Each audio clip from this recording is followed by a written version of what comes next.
Can I get an attorney or something? You want what, an attorney? Yeah. Did the demon, the voices tell you to get an attorney? All right, will you tell the voice that don't hit yourself in the head? The attorney the demon just requested, I will stop talking to you. I'm scared. You're scared of what? The Parkland school shooting at Stoneman Douglas High School in Florida shook the nation and left the society devastated. Nicholas Cruz, the perpetrator behind this tragedy, attempted to evade accountability by feigning insanity during his interrogation. However, Detective John Curcio's astute observations and strategic interrogation techniques saw through Cruz's act of false insanity, unmasking his deception and revealing the truth. This article delves into the gripping interrogation process, highlighting Curcio's expertise in detecting deception, the challenges faced, and the consequential incrimination of Nicholas Cruz, ultimately ensuring justice for the victims and their families. On February 14, 2018, the tranquility of Stoneman Douglas High School in Parkland, Florida was shattered by a devastating school shooting. 17 innocent lives were tragically lost, and numerous others were injured, leaving the community in shock and mourning. The incident sparked national outrage and reignited the debate on gun control and school safety. Nicholas Cruz, a former student of Stoneman Douglas High School, emerged as the perpetrator of this horrific act of violence. Cruz had a troubled history, characterized by behavioral issues, aggression, and social isolation. His upbringing was marked by instability, including the loss of his adoptive mother, who passed away a few months prior to the shooting. Cruz had a troubled relationship with both his adoptive parents and had encountered numerous disciplinary problems throughout his education.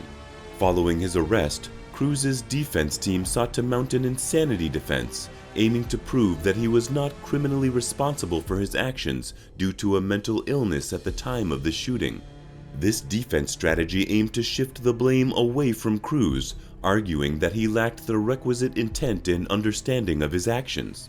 The Parkland shooting and Cruz's troubled background set the stage for a highly complex and emotionally charged interrogation process. You go to the hospital, the doctors clear you, and you're talking about demons. What are the demons? The voices. Well, tell me about it. What are the voices about? It's another voice, the evil side. Okay. And how long has that voice been going on? Years. The detective leading the investigation, John Curcio, recognized the importance of unraveling the truth behind Cruz's actions to ensure justice for the victims and their families. When was the last time you heard the voice? Yesterday. What time was it yesterday? It was at night.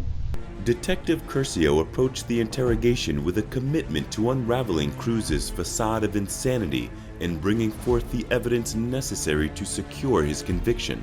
He aimed to create an atmosphere of trust and open communication, allowing Cruz to feel comfortable enough to reveal important information.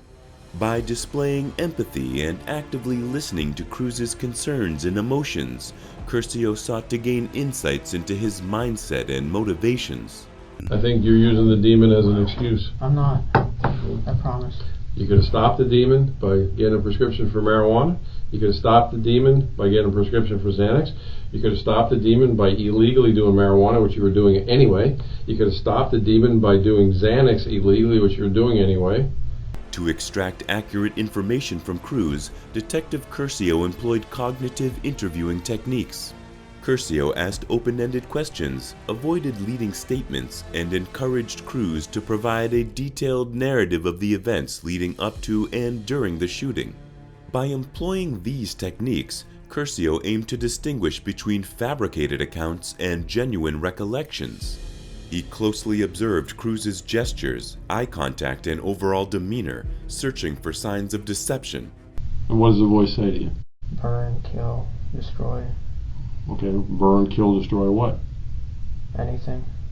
Micro-expressions, inconsistencies between verbal and nonverbal cues, and signs of discomfort were carefully noted to identify potential areas of deception that required further exploration.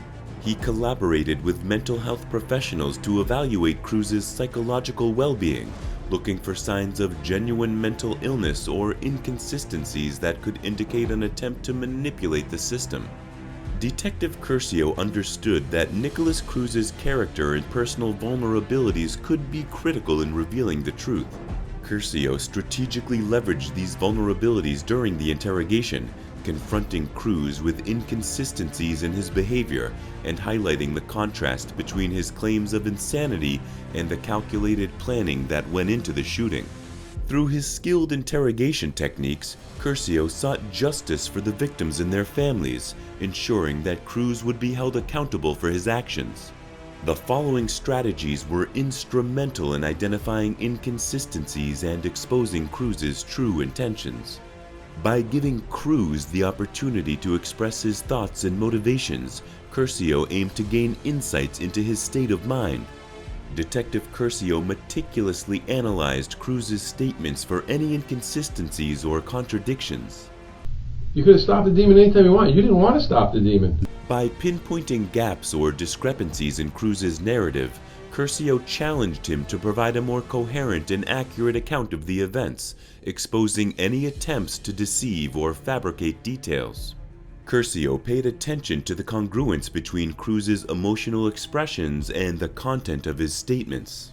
Any inconsistencies or excessive displays of emotion without a basis in reality would be considered potential indicators of deceit. Detective Curcio sought the expertise of mental health professionals to evaluate Cruz's mental state during the interrogation. These professionals conducted independent assessments, considering factors such as Cruz's psychiatric history, behavior patterns, and the presence or absence of symptoms consistent with a genuine mental illness. To further challenge Cruz's assertions, Detective Curcio sought corroborating evidence to support or refute his statements. By piecing together a comprehensive picture of the shooting, Curcio could identify discrepancies in Cruz's account and confront him with concrete evidence that contradicted his claims. By employing these strategies, Detective Curcio effectively exposed Nicholas Cruz's act of false insanity. Through careful analysis and scrutiny, Curcio was able to dismantle Cruz's defense and provide the prosecution with the evidence necessary to hold him accountable for his heinous crimes. The unmasking of Cruz's deception ensured that justice was served and that the victims and their families would find some closure and peace amidst the tragedy. Alright, so here's the plan. I'm gonna go take an Uber in the afternoon before 2:40. From there I'll go into the school campus, walk up the stairs, unload my bags, and get my AR and shoot people down at the main courtyard. I'll wait, and people will die. The prosecution team meticulously organized and presented the evidence, including witness testimonies, surveillance footage, forensic analysis, and Cruz's own statements. By connecting the dots and painting a clear picture of Cruz's premeditated actions, the prosecution aimed to convince the jury of his guilt beyond a reasonable doubt. During the trial, the defense had the opportunity to cross-examine the witnesses and challenge the prosecution's case. They aimed to undermine the credibility of evidence and create reasonable doubt regarding Cruz's sanity and intent. He's remanded to the custody of the Department of Corrections. And he's to be given credit in the amount of 1,718 days time served. After the presentation of evidence, the jury deliberated on Nicholas Cruz's guilt or innocence.